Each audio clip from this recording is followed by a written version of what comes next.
Hoje nós estamos recebendo o Dr. Juliel Modesto, ele é psicólogo e está avaliando conosco os 18 anos do Código de Trânsito Brasileiro. Ele que é autor da matéria também, escreveu em conjunto com outro profissional a questão do trânsito.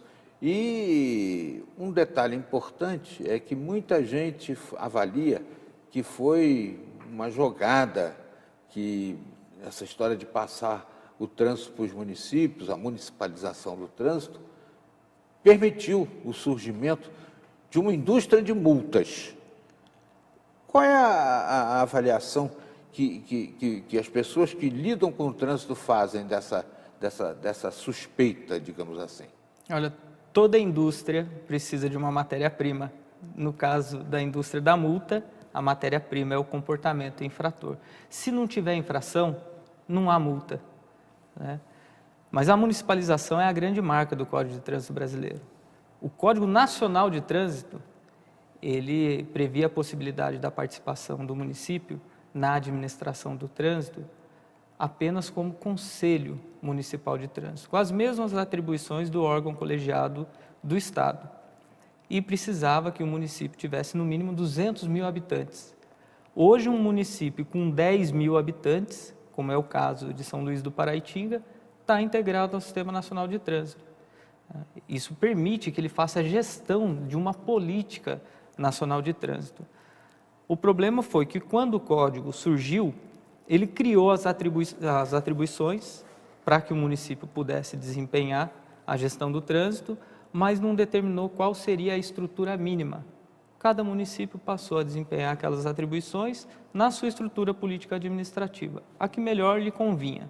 Quando saiu a estrutura mínima, um ano depois do código estar em vigor, ela exigia lá um setor de fiscalização, um setor de engenharia, um setor de educação para o trânsito, um setor de controle, de coleta e controle de dados estatísticos e uma junta administrativa de recursos de infração.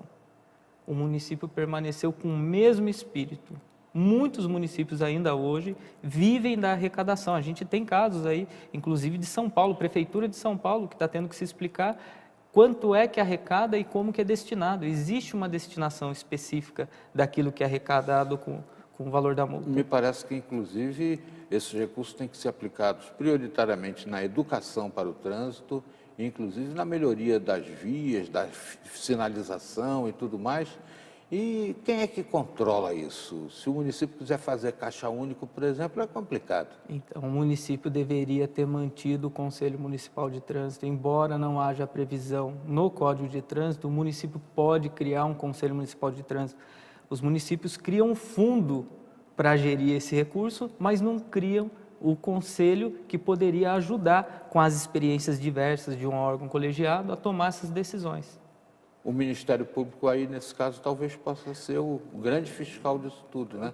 A pessoa que se sentir lesada ou pouco esclarecida com relação a esses problemas, será que não poderia pedir ao fiscal da lei, o Ministério Público? O Ministério Público certamente fiscalizará, tem que fiscalizar. O ideal é que o município crie esse Conselho Municipal de Trânsito. Mas voltando à psicologia, hoje, se o sujeito tem lá 20 pontos na carteira, ele é chamado a uma reciclagem. E aí o psicólogo funciona também? Ele entra nessa... Não. No caso da reciclagem, isso daí fica a cargo das autoescolas, né, do Centro de Formação de Condutores. O psicólogo vai entrar só no caso do motorista que é infrator contumaz. Aí ele vai ser submetido à avaliação psicológica. Hoje teve uma alteração recentemente, aí no ano passado, que no caso do motorista categoria C, D e E que exerce atividade remunerada, se ele atingir 14 pontos, ele já se submete a uma reciclagem preventiva. Não precisa chegar aos 20 pontos. Então, no caso desses motoristas, não. Uhum. Porque, inclusive, eles lidam com vidas, né? E é uma situação que tem que ter realmente um rigor maior. Justamente por isso, são motoristas profissionais.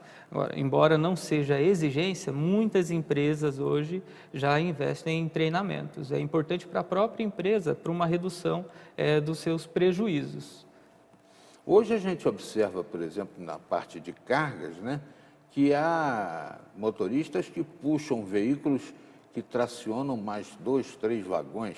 É realmente uma coisa complicada, né? Porque puxar um bichão daquele tamanho vai exigir realmente um controle especial dessas pessoas.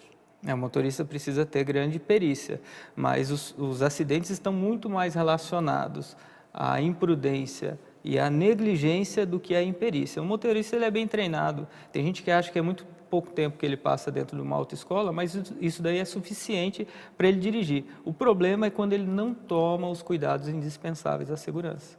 E esses postos de gasolina, né, que as pessoas veem aí pela estrada, e está na cara que o sujeito para ali para tomar um chamado famigerado rebite, né?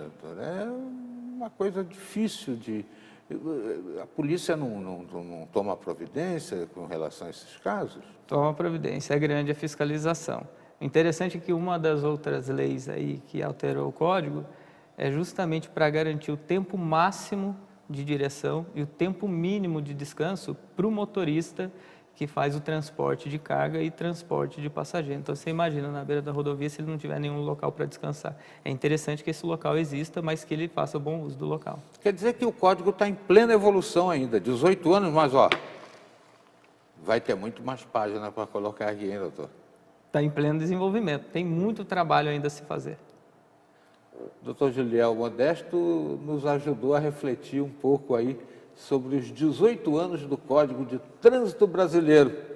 É realmente um trabalho importante e registre-se.